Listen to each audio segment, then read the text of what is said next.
All right, What is we're going live. on, everybody? I'm Ugly Boy Rusty Ellis, and I'm here with Darius. Darius, say hi so we can see your face. Hey everyone, Ugly Boy here.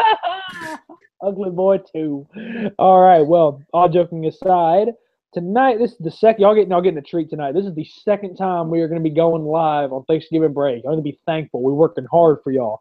Anyways. Fair enough. So we're only going to talk about the Titans tonight because the Preds, everybody knows how good they're doing right now. They beat the Blues on Friday. Lost in shootout today. Still got a point, though, so it's kind of like, whatever. They got a point. They're fine. And obviously, we're all probably too pissed off to talk about the Grizzlies in an intelligent way, so we're not going to talk about them right now. Not at all. No. That didn't happen. But I don't even know. They didn't play tonight. Who's the Grizzlies anyways? We are going to talk about the Titans. They got a big 20-16 win over the Indianapolis Colts today in Indianapolis, Darius. And, man, this has been a game that a lot of Titans fans have been waiting for. Their first ever win inside of Lucas Oil Stadium. Man, that was a great feeling, honestly. Yeah, it was. And just winning there it was probably refreshing to see because we haven't won there since it was like 2009-ish. Was it? Was 2009? Well, I don't think we'd ever won there. Period. I'll take a look. I forgot You can myself. keep talking, but I don't think the Titans had ever beaten them there. Let me take a look and see if it was mentioned in their story. Here it is. It's their first series sweep over the Colts since 2002, and is their first ever win in Lucas Oil Stadium. Oh my goodness! So talk about a monumental win. Like, that's incredible. Obviously, the game. This was obviously a fourth quarter win for the Titans. It wasn't a game that was won in the first half, and it really wasn't even a game that was won in the third quarter, although the big forced fumble late was what led to the Titans being set up with great field position, Delaney Walker's touchdown that pulled them within 3, and then obviously Derrick Henry, the running game came to life through him on that last few drives. Derrick Henry proved today he needs to be the starting running back. He needs to be. He is just the better runner. Like DeMarco Murray, I don't know if DeMarco Murray is healthy, and I find myself asking that. I've found myself asking that a lot this year. Like, is DeMarco Murray healthy? To me, he just doesn't look healthy, and I think Derrick Henry just looks like he's ready to take over. That's just my opinion. But No, you're not the only one. I think the same way. I think because I was like, Derrick Henry carried the Titans' run game all the way down to the field. And what was crazy is that they gave DeMarco the touchdown, which, I mean. Now, I will say this. Regarding that play, I was okay with it just because, I didn't realize that I'm sitting there by myself watching the game. My parents had just left the house to go do something. And I'm sitting there thinking, oh, they handed it off to Justin Fowler. And then I was like, wait a minute, Justin Fowler's inactive. Yep. And I was like, wait a minute, he's inactive. And I'm like, you know what? That's a smart play. Because who would have figured – after them handing the ball off, 3 or 4 times in a row to Derrick Henry, who would have figured they were going to hand off to DeMarco Murray? I wouldn't have. Shoot. Yeah. And it ended up working, of course. But I do agree that, like, that's kind of low to, like, let Derrick Henry carry the team downfield. Obviously, Marcus Mariota made some great throws along the way as well. Really made his day look a lot better away from the 2 interceptions. Right. But that's kind of low to let Derrick Henry carry the team down the field. And then DeMarco Murray gets the touchdown. I mean, come on now. Yeah, it's like not the best thing to do, but I'll let it slide. Yeah, I think so. You want to talk about it, the part of the team that really stepped up today? Let's talk about the front 7, man. Because my goodness, they were great today. Yeah, they did their job. I'm happy. This is like seeing the line play like back how they did last year. It sort of felt good. Oh, it's great. When you get 8 sacks in a game, 6 of which came in the first half, that allows you to set the tone for the game, and they did. I think that Daquan Jones, this is probably the best game he's had as a pro period with 2 sacks. He played awesome today. Oh, yeah. Daquan Jones did play good, and the reason why I said that earlier is because, it was a lot of people saying, oh, well, we need to come off the edge and we need to we probably need to put more pressure on the quarterback. Well, this is the game where they did it. Albeit, people say, oh, well, Indy always needs line help. But I don't care. Anywhere time where you get up to more than 5 or 6 sacks on the team, you've done your job, period. And, hey, let's talk about something that nobody wants to talk about, though. Kevin Byard recovering the fumble for the Titans, man. Like, first of all, I didn't realize I missed it because I was watching the Predators game, and so it's like the Titans were playing better when I wasn't watching. So I was like, you know what, I'm gonna keep the mojo going and not watch.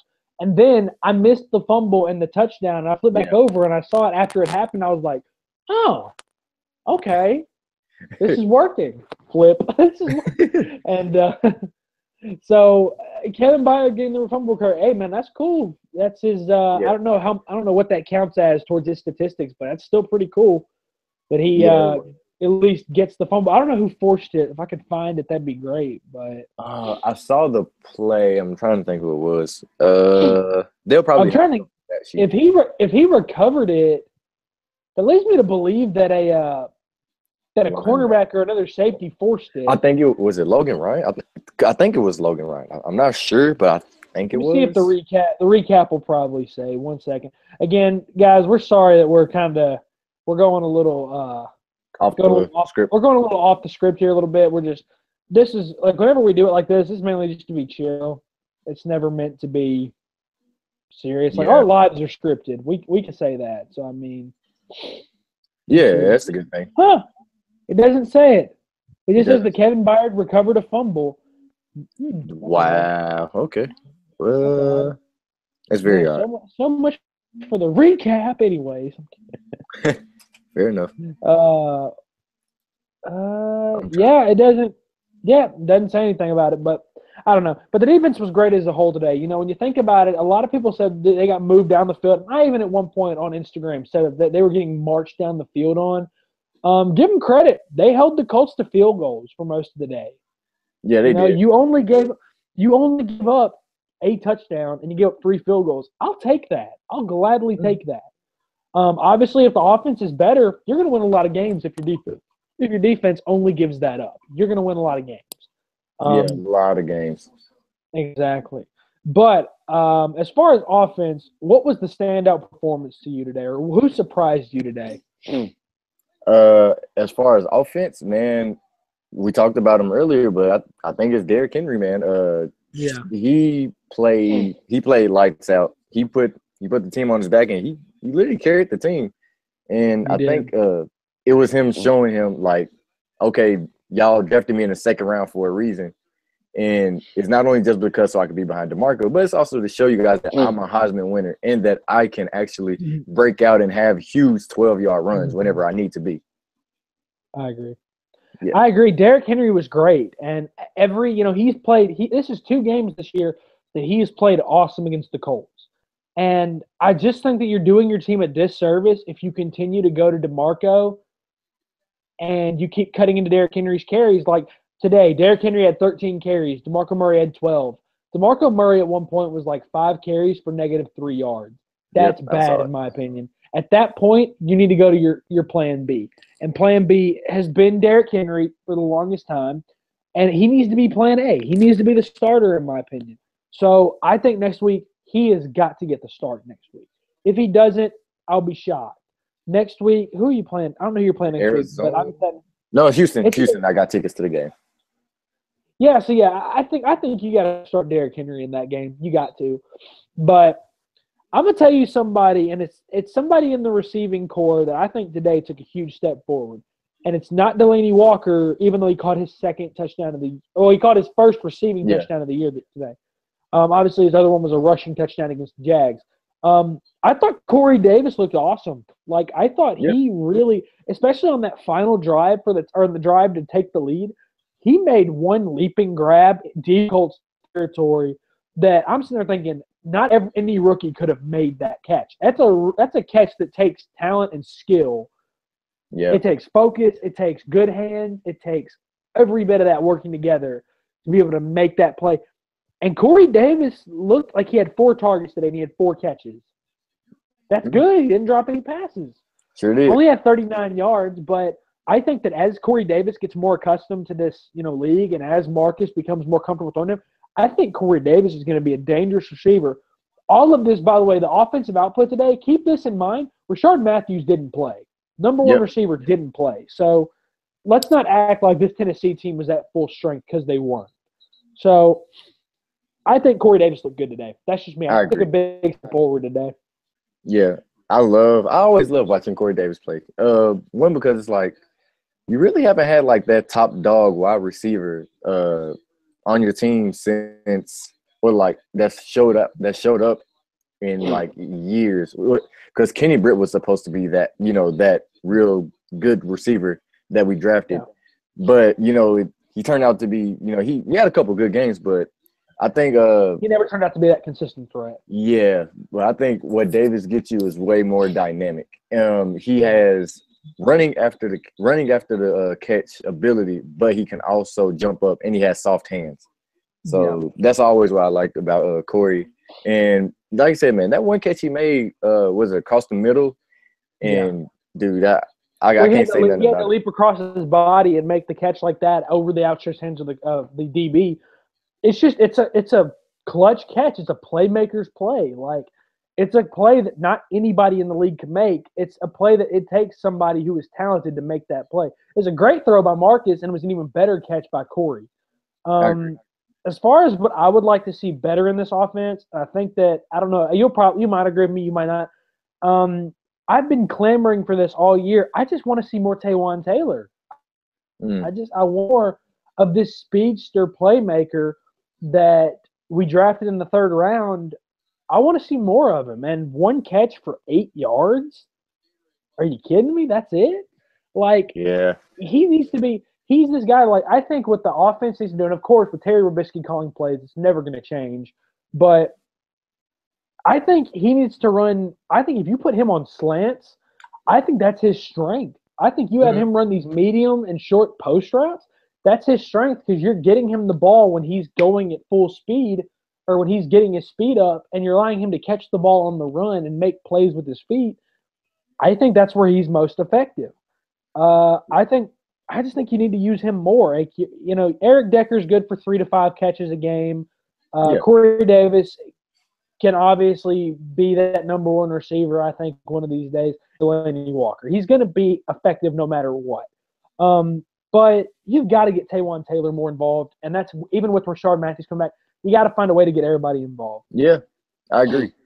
I also think what you can do if you really want to be more like, I guess, off guard or like be more like unpredictable. What you could do is how sometimes they throw a Dorian. You can also slide Taywan Taylor in, and that way you have two speedsters on. You have two speedsters on in the same formation. And I think what that is that can be a decoy, and what you can do is throw it to either one of them. I agree. And I would love to see more of a Dory Jackson in that offensive role. He's very effective in it. Like, he's got some really, really good numbers, albeit a small like how they use him. And speaking of which, let's talk about Dory Jackson. He played well today too. Jacoby Brissett only threw for 196 yards, and his QBR rating was terrible. It's 15.8. That's awful.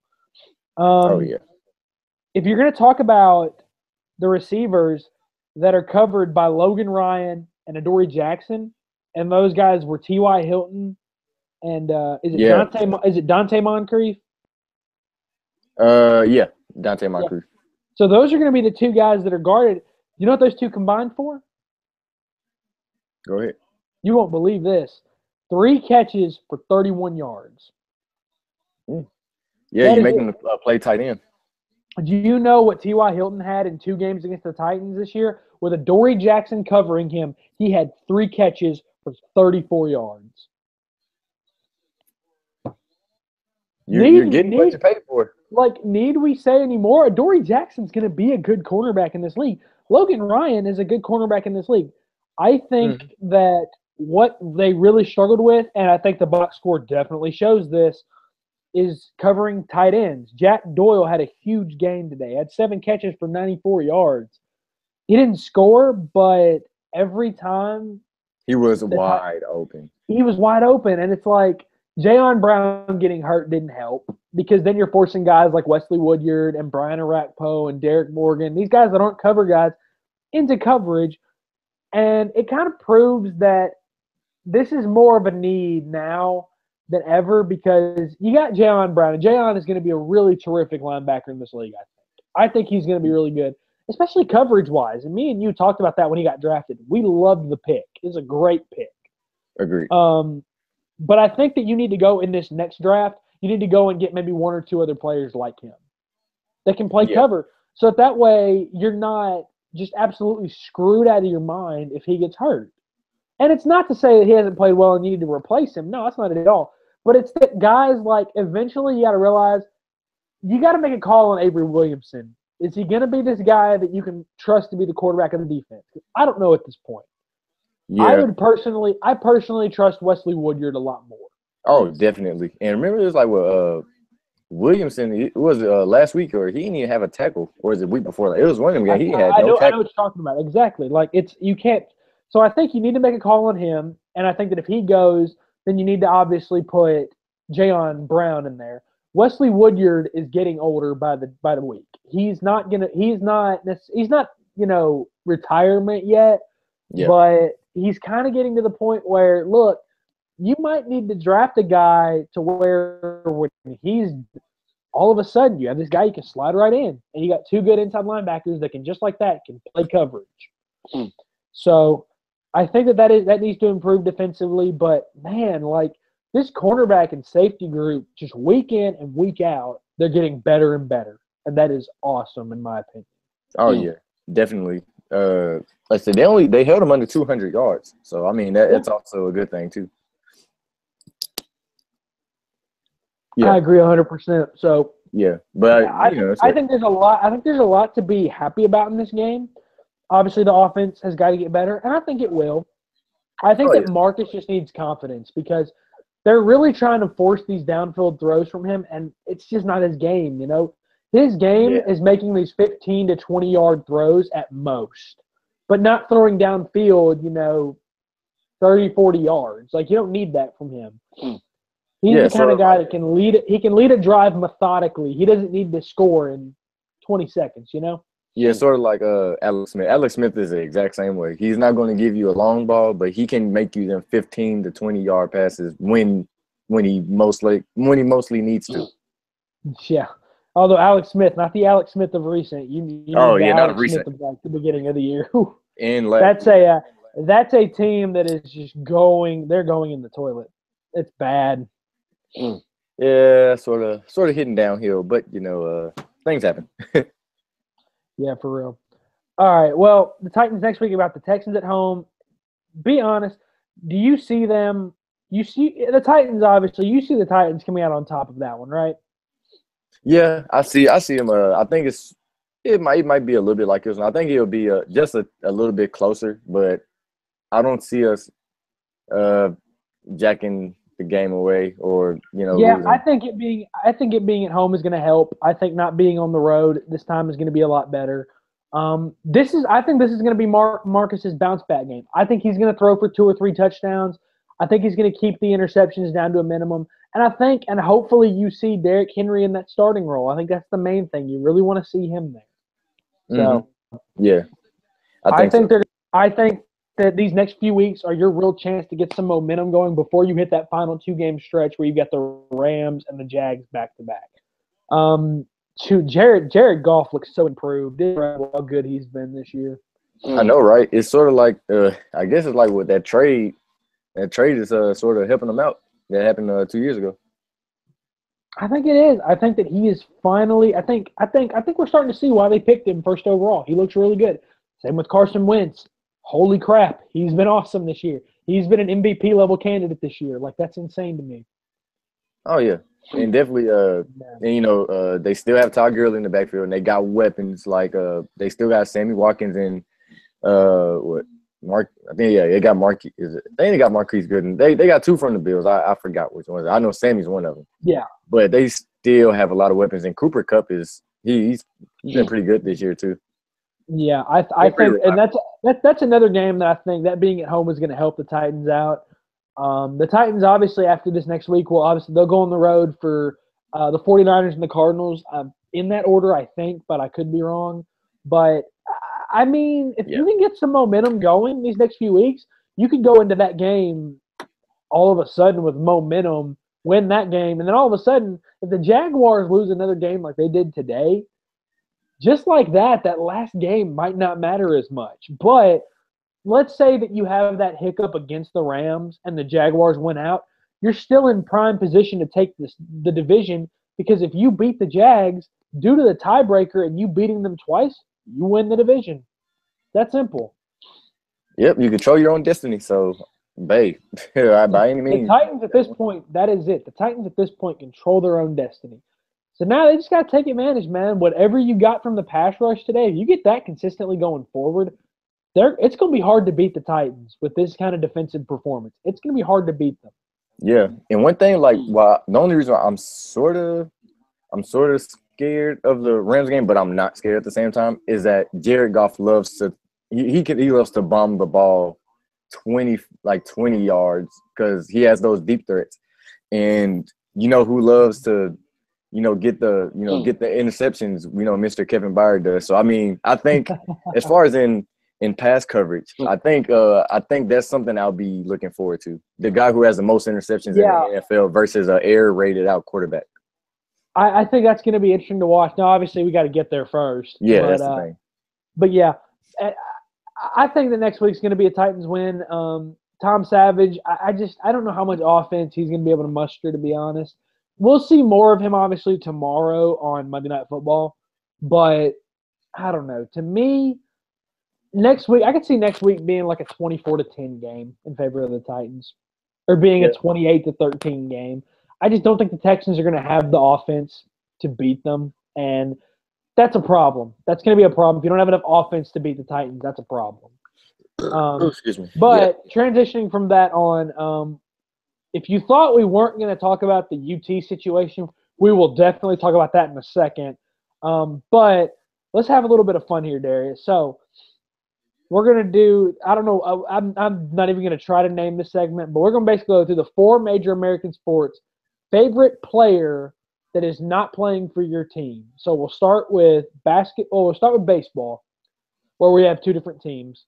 Then we'll go on to hockey, where we cheer for the same team, basketball, where we cheer for the same team, and then football, where we cheer for the same team. You can pick any player in the league that you want, that you like is your favorite, but obviously they cannot play for your current team. So baseball, you're a Braves fan. First of all, on the Braves, who is your guy on the Braves? Hard decision, isn't it? It is. It is. You know what? I might, just because off the year he had, I think Ender is never a bad option. Ender NCRT. Hey, he's a good player. He's a good player. Yeah, and plus, the jersey thing that you were pointing out to whenever you gave me that present from the Braves game. Yeah. So. Yeah. You still haven't worn it. I worn it the day. It was the day before. It wasn't this break. It was fall break. I wore it the day before fall break. But you had left. Friday? Yeah, you had left already, and I was just like, "Whoop." You lying, but all right. So who is So that's your favorite Brave, man. My favorite Royal. You have to understand. I've only been a Royal fan for about 3 or 4 years. Dang, it's already been 3 or 4 years. Holy crap. Anyways, well, my favorite Royal is. That's my boy Eric Hosmer. Hopefully they re-sign him. If they don't, I'm going to be very, very sad, but that's going to be all good. He brought us that World Series, so I'm happy. Favorite non-Brave, Darius, who is it? And before you answer, because you like the Blue Jays, you cannot say Jose Bautista. Oh, I wasn't thinking of Jose, even though he low-key is one of my favorites. But my favorite non-Brave or non-Blue Jay has to be Mookie Betts. Mookie Betts, that's fair. And that's because, one, he's just a God-given athlete. He's great at almost everything. He bowled a perfect game, but even outside of that, even in baseball, dude, he's been killing it. He's been killing it the past couple of years. He's from my city. I actually got to watch him play when Overton came to Hunter's Lane, in 2000. I want to say 2011 or 12 or something like that. But I was still in high school, and I was like, dude, this kid is gonna be a problem. Oh, and he has been. He's been unstoppable in the bigs right now. He's been incredible.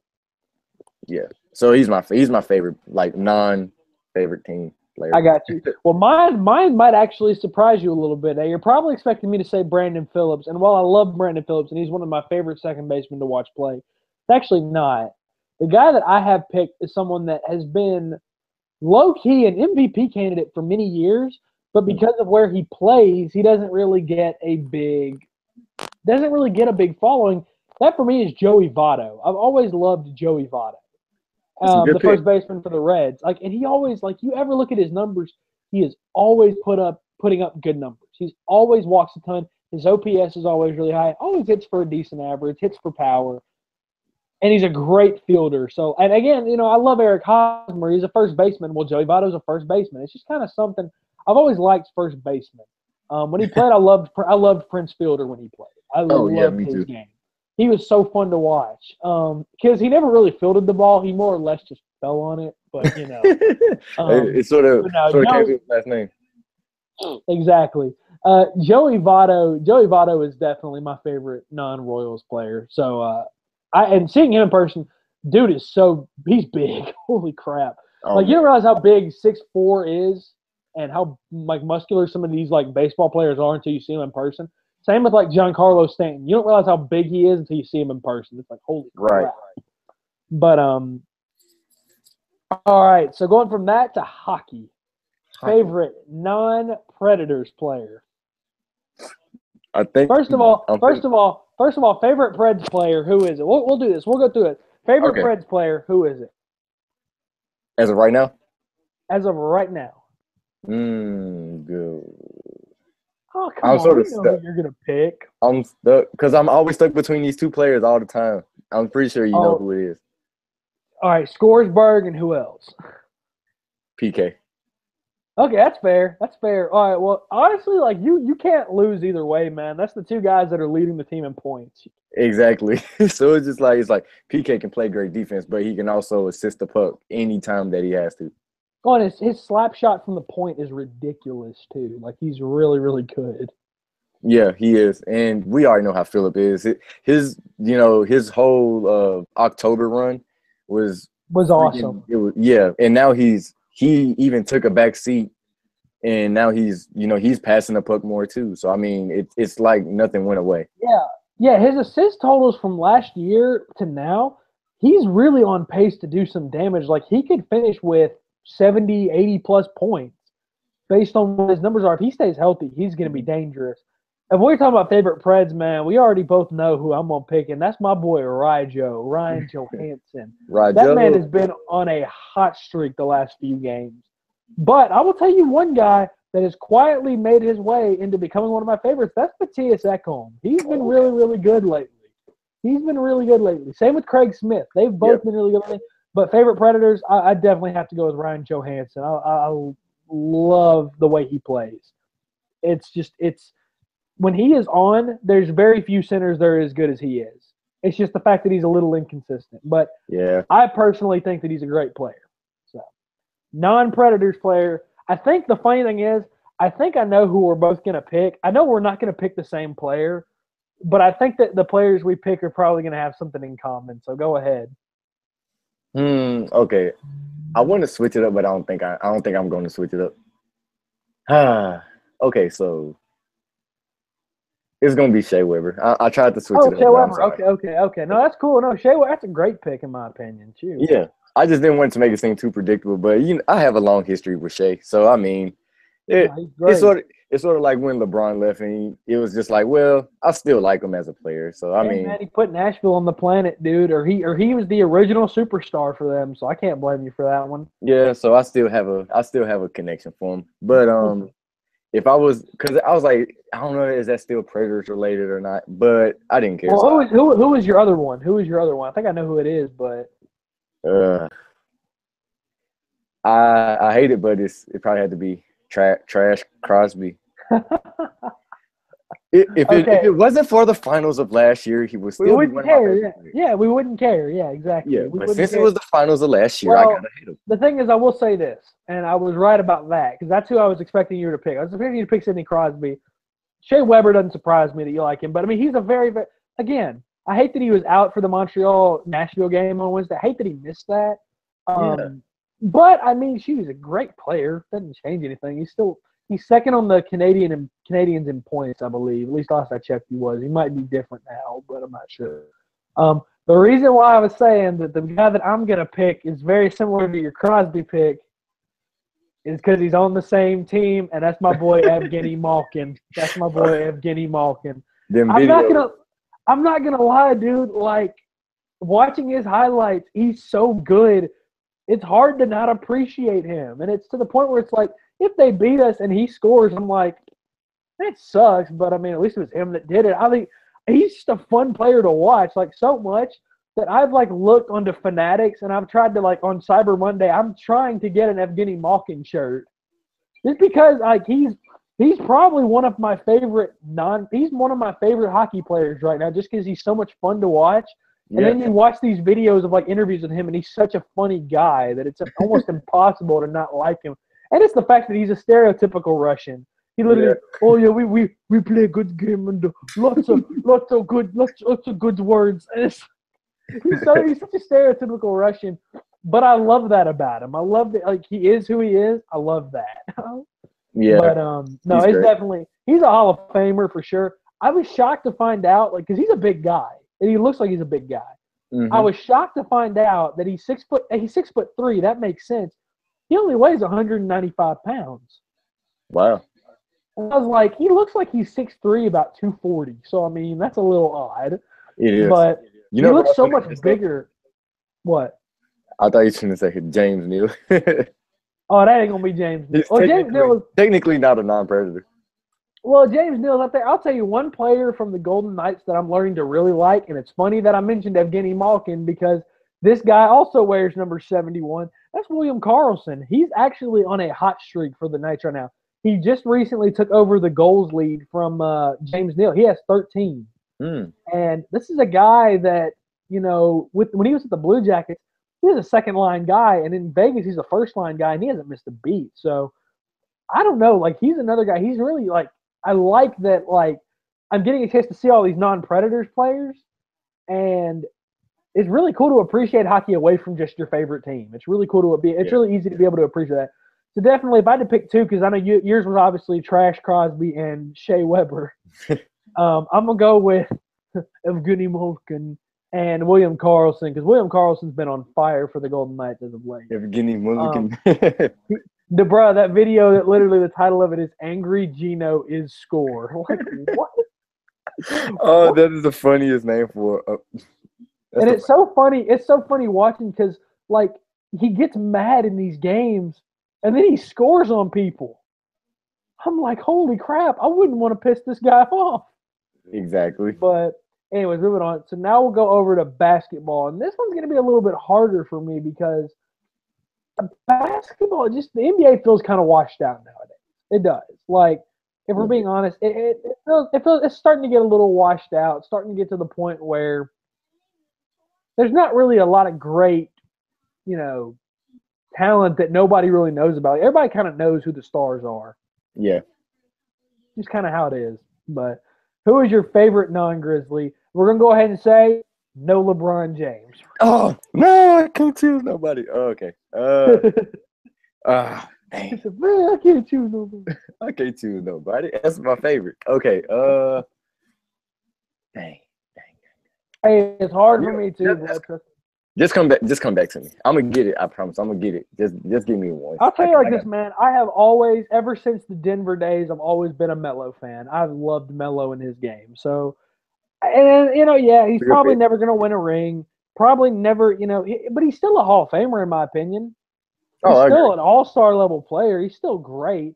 He's that guy that, like, if I could find a throwback Denver jersey of his from like 07, 08, or 09, I'd buy it if it was at a decent price. Like, I loved Melo, and I loved Allen Iverson when they were both together in Denver. I loved that team. Like, that was my favorite team away from the Grizzlies was the Nuggets when they were all together. And I hated it when they only made it to the Western Conference Finals that year against the Lakers. I hated that. But yeah. I'd go Melo. I've always loved Melo. That's a real good. But I say you can't never ever go wrong with Melo. Melo is like a old school new player. Like, it's sort of hard to explain. It's like because Melo can shoot the lights out like the new NBA, but he can back you down in the post and work you all day. He's got the best of both, I think. Yeah. I agree. So now, since it's my go, since I can't choose LeBron James, which we know, but anywho, honestly, and I've been sort of a fan of this guy, and I don't know why, but I like watching highlights of him, and I like watching him play. And it's weird, and I don't know where this came from, but I was just like, this guy's sort of likable, and that's Kristaps Porzingis. He is. No, I agree. If I could pick somebody else, I'd pick probably Giannis Antetokounmpo. But yeah, Kristaps Porzingis is a fun player to watch, and these two guys like him and Antetokounmpo, they're really kind of changing the game because the days of 7-footers only being post players, that's over. Oh yeah, guys like them, guys like Karl Anthony Towns, Marc Gasol, DeMarcus Cousins, Anthony Davis. All of a sudden, these guys are having to step out and guard guys that are shorter and faster. They're having to take threes. And I think Kristaps Porzingis is the guy that kind of got that ball rolling. I agree, definitely. He's sort of like someone alluded to. It's not going to be another Dirk, but if I had to choose someone who can replace his shoes, it would be him. I'll tell you what, man. If you want to talk about a likable NBA player, man, Dirk Nowitzki's also got to be at the top of the list, man, because nobody – he doesn't ever get talked about, but he is probably the greatest, if not the greatest European players of all time. I agree. He is one of, if not the greatest. Like, he is up there. He has had an incredible career. Will be a first ballot Hall of Famer easily when he's eligible. Like, even though he's beaten the Grizzlies so many times. True. I think that back in 2011 when he got his title over the Heat in LeBron's first year there, I was happy for him because honestly, that's a guy that like as much as he's been through that franchise, he deserved it. I think. I agree. Yeah, that's a good player. And so many people forget about his MVP season back in like 2007 as well. A lot of people forget about that season when he was the MVP. Yeah, he's had some phenomenal years. Yeah, he was still putting in work too. So I mean, yeah. But I'd always I have a dark horse who is always just one of the best guys to watch play the game, and I think that's Kyrie. I love watching Kyrie play. Kyrie's up there too, man. Kyrie, if there was any doubt before the season that he has the best handles in the NBA, there's no doubt now. That's my favorite part of his game, honestly. It's not even the scoring or the shooting. It's just the way he maneuvers in and out of defense. And like I said, it's not even close. I don't even – Curry's he's a great dribbler, but as far as having handles, I think Kyrie has the best Kyrie has the best handles by far. It's not close. I think that consistency – I think that Kyrie – you could almost make a case that he's the better shooter off the dribble, to be honest. Yeah, I can see I to be fair, and they're both spectacular at that. Like, that's not saying Curry's not good at it, but it's just they're both so good at it. It's so hard. It's so hard to pick between the. And for all the talk of the Warriors, Steph Curry's a likable player. I agree. I mean, besides the mouthpiece. Besides the mouthpiece, that's one or two. I've always said don't let one or two things define a player's career. I agree. Steph Curry is a very likable player. KD, on the other hand, has gone from being likable to being very unlikable very quickly. Very quickly. It's not even close, dude. Oh, my God. Like, people said, oh, you just hate him because he's good. No, we hate him because he's down by 20 talking trash to Russell Westbrook. That's why we hate him. Exactly. It's just because he's being a snake behind that one title that he has. Like, he's a snake. That's all he is. That title shouldn't count for him. It should count for the rest of the Warriors. The man, it's like if he had gone to Boston or San Antonio and won a title, I would have been like, you know what? That's okay. Good job. You went to a team that didn't need you. You're a snake. It's a luxury. That's all it was. It was a luxury part. It's like when you have like $100,000, and you have 100 cars, and you buy a Lamborghini for the hell of it. It's like, why did you do it? You don't need it. Like, you didn't need it. You kind of just did it because you could. So, like, I said it like this. He needed the Warriors. The Warriors did not need him. Facts. There we go. The truth. The Warriors did not need him. But that's besides the point. That's for another day. But, yeah, like, I feel like there's, like, you look back, there's plenty of players. Like I loved Allen Iverson, one of my favorite players ever. I loved him. He had some great handles. I thought he was awesome. And then, of course, you always got him crossing over Jordan. You're never going to not have that. Yeah, so, iconic. Now, the final one, this is probably the hardest, this is the most difficult one, I think, football. Because obviously our favorite Titan right now is Kevin Byard. It's not close. Yep. Yeah, he's my favorite. If I had to choose how about we do someone, I guess we could do another player who's not named Kevin Byard. I think that'd be a challenge. And then we could do the other one too. Like I love Marcus. I really do. I think he's going to be a great quarterback. To be fair, I found myself asking myself today, why do I not have a Marcus Mariota jersey? You couldn't find one for $20. That's why. Exactly. I can't. Not my size. Shoot. I'll be tracking Cyber Monday tomorrow for sure. But like I found myself wondering, I was like, man, I don't have anything Marcus Mariota besides one shirt. Like, what have I been doing? I like him. If I had to pick somebody else, to be honest, I love Brian Arakpo. Brian Arakpo is awesome. That's a good one. I'd probably go with him. I think, since you had to, I guess it's justice as I'll do too. If I had to choose another player, which shouldn't be a surprise but should be, it's a guy who doesn't even touch the ball, and that's Taylor Lewan. I love watching Taylor Lewan play. It's just because he's fiery. He's more different than any other Titan on the team. I think it's just because he has that mean streak. Not a mean streak to him, but he's the dog of the team. Like he does. He's like, I like the way he defends his players too. I do like that. That's true. Yeah. So that's why I like him. He's from Michigan. He's a good pick. He's a really, really good pick. Yeah, I say he's from Michigan, so he's sort of biased. And I had to choose my other player, it would be Rashard Matthews. I love Rashard Matthews. Rashard Matthews is up there as well. I agree with that. He's very slept on. So, as far as non-Titans, this is difficult. This is probably because there's so many good players in the league. And there's so many players that this year are breaking out. Like I said one earlier, you probably saw the group me. Alvin Kamara is breaking out for the Saints right now. He's having a great year. And I think a lot of that is just having opportunity. I think another guy that's really breaking out for the Saints, Mark Ingram, is really slept on, but he's having a really good year. Yeah, back-to-back 100-yard games. Yep, pretty solid. So there's a lot of good choices, I think. So who would you pick for your favorite? Okay. Who would I pick as my favorite? We're just as far as favorite to watch. I guess I should make that more. Let's say favorite to watch. We'll say favorite to watch. If I had to choose my favorite player to watch, oh man. You know what? And I sort of hate it because we're in the AFC. But oddly enough, because the game is on now, but I'd have to say probably Antonio Brown. I love watching Antonio Brown is a fun player to watch. I think he is great. Yeah, and the only reason I say is because as far as if playing wide receiver, Antonio Brown, as someone who played wide receiver, Antonio Brown does literally 10 out of 10 things right on the field. And like I said, someone says he's a once in a generational player, and he shows that every time he touches the field. Antonio Brown is a monster. He is. He's a great. Him and Big Ben have been a perfect match. I do agree with you on that.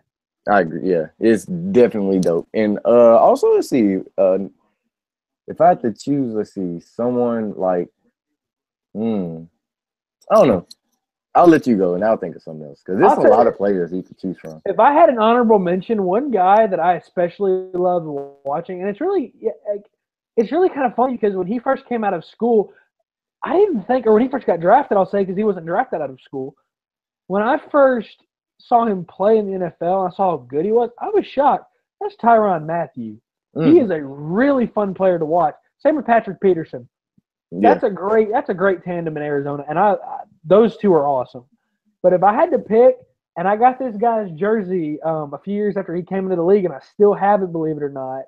I obviously can't wear it, but back when they were good, and they had a famous Hall of Fame quarterback gunslinger in the backfield. I loved Adrian Peterson. So I would definitely say him because Adrian Peterson's always just been, for me, a guy that when he's hot, he's hot. Like, he's a great running back. So, I remember when they first called him Purple. They called him Purple Jesus when he first came into the league. And he was like, man, I can't live up to that. Y'all might not want to call me that. Purple Jesus, wow. It's pretty funny. Exactly. But I'd probably go with him. I think that's a good one. Another fun player to watch is always, and I hate that he's injured this year, and even though he's somewhat a diva, and that's Odell. I love watching Odell play. He's just a freak athlete. Again, it's like if he wasn't a diva, I'd love him so much more because he's talented. Whew. Yeah. He's great receiver. There's no doubt about that. Bro, he's very exciting to watch. And I'll probably say that's probably what I to watch. As far as running backs, as much as I hate Ohio State, I love watching Zeke. I like watching Zeke play.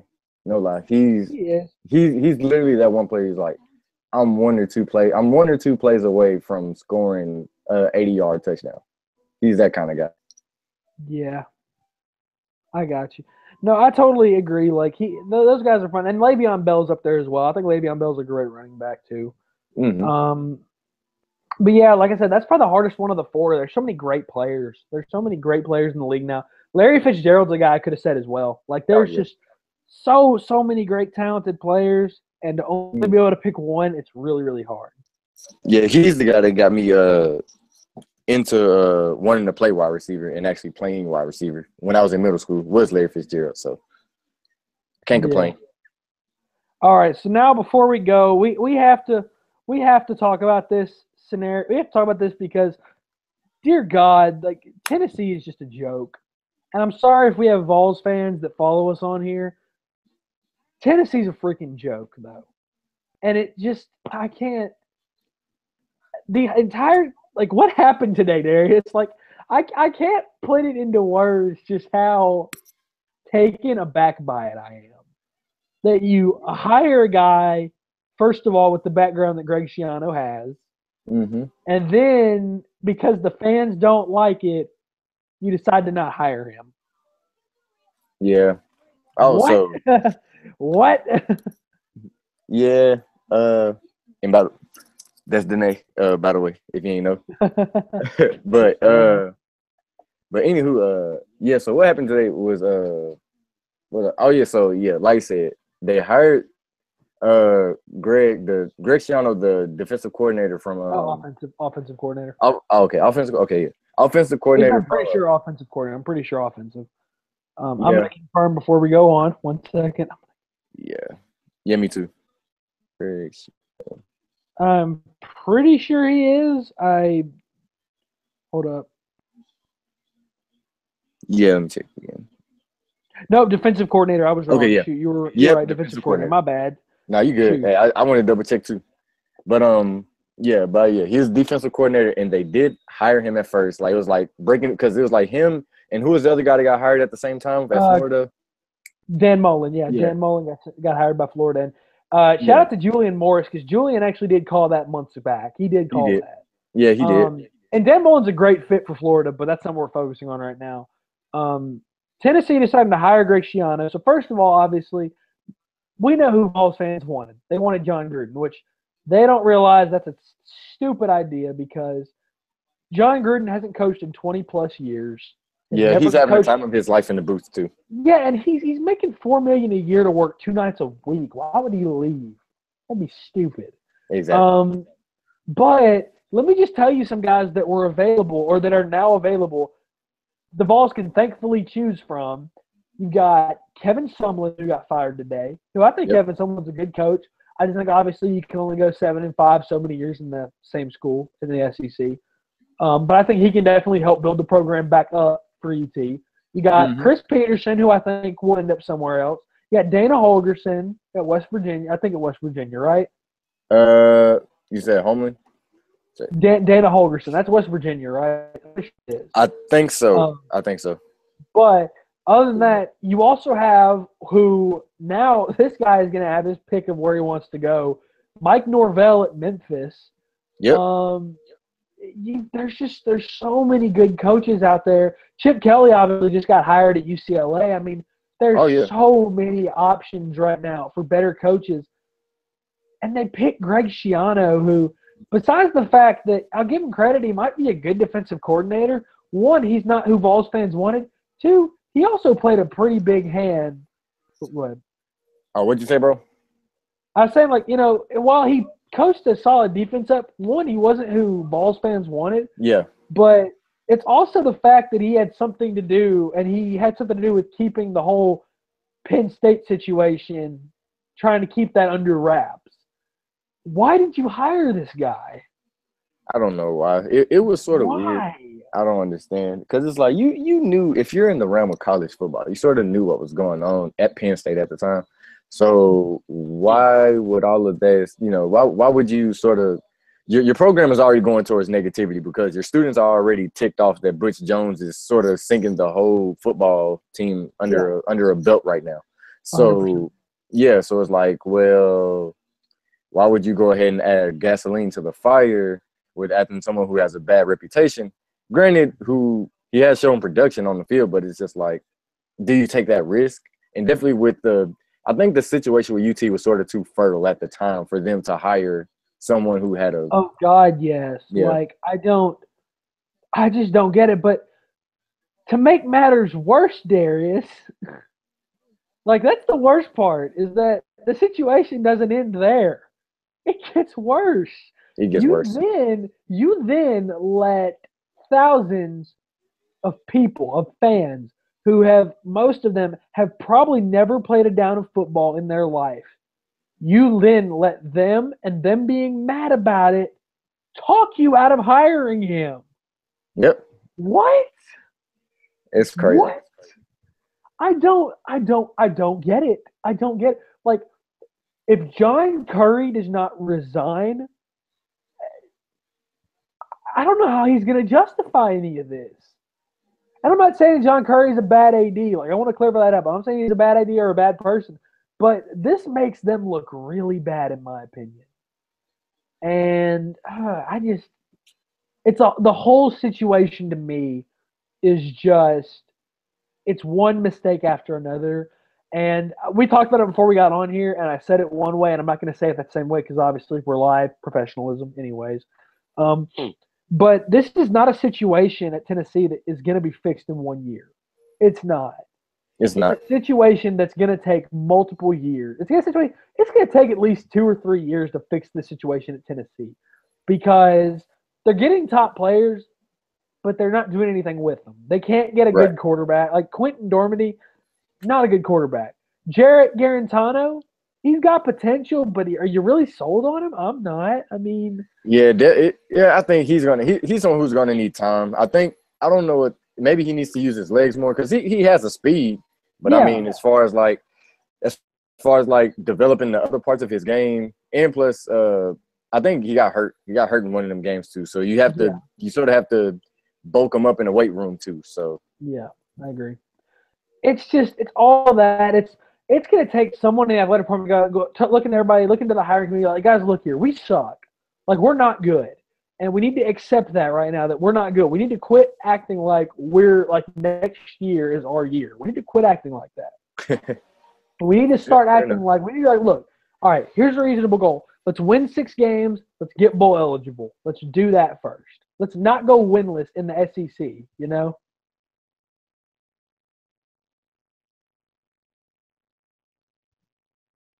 You good, Darius? Yeah, I had to tell my pops to close my door. He was vacuuming, so I didn't want the noise to come. Yeah, but yeah, I heard what you said. There's probably going to be like a 5-second span where I'm just staring at the camera blankly. Luckily, you'll be on the full screen, and I'll be on the small screen. Exactly.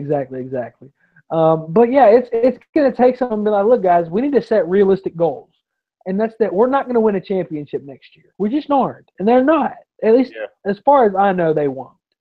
But they need to go get someone like I think the best target for them to get, if they can get him, would be Chris Peterson. I think Chris Peterson's a great one.